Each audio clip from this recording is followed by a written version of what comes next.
Hey guys, we're back. We're going to do a dash cam install. This is going to be pretty generic for most cars. It's going to be pretty similar. We happen to be using a VO camera, which has front and rear, 2K camera at the front, and we're going to do it in the BMW, but it'll be pretty similar to what you guys are going to be doing.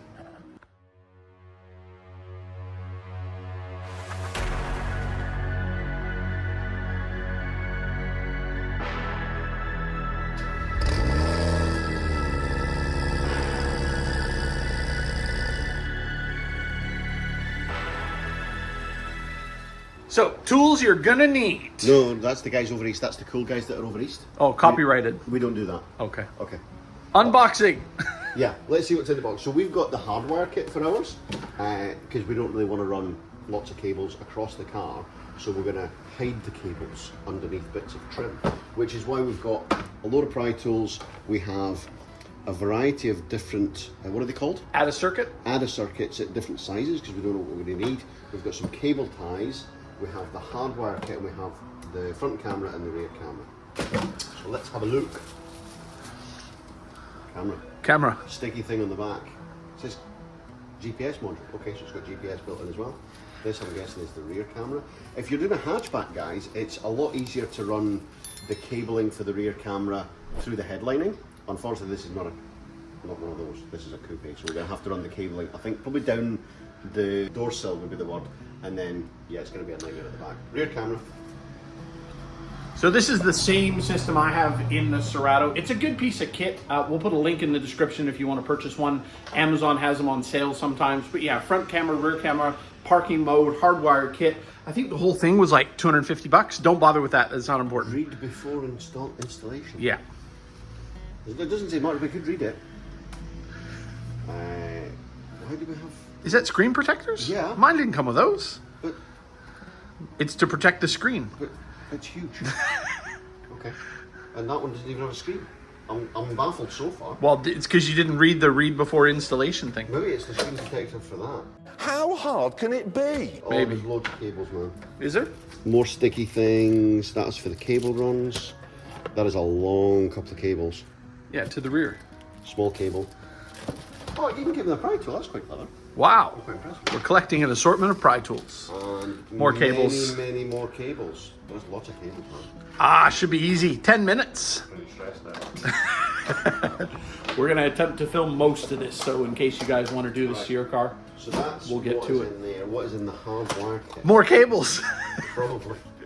Oh, what have we got? HK3 hardwire kit. Don't read that. And don't be intimidated by a hardwire kit with the ADA circuit. It's really easy. Once you find a fuse box, you find a fuse that has constant power and switch power. We'll explain that in a minute. Pull those fuses out, put the ADA circuit in, and then just connect one wire to the thing, and away you go. It's not complicated.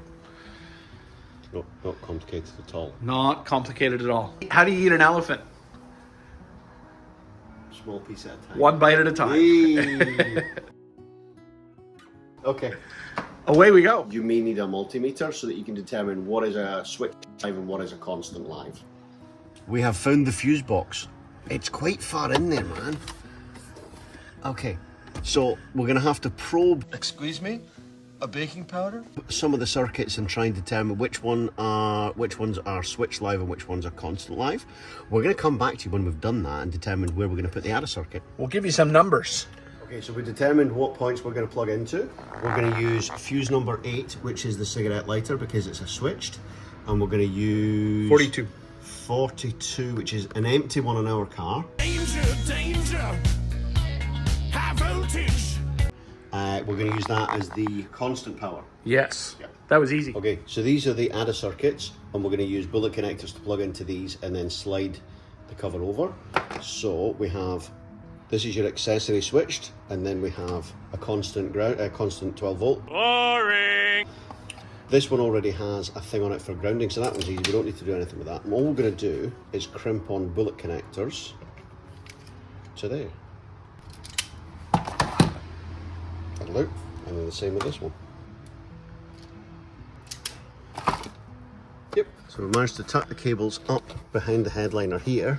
We've cable tied them together. We've run them along the top, and we're now just running them down the A pillar and then they're going to come out in the fuse box and we can add them to the other fuses. Easy peasy. Okay, so we have the front camera all wired up, ready to go. We just need to find a mounting location.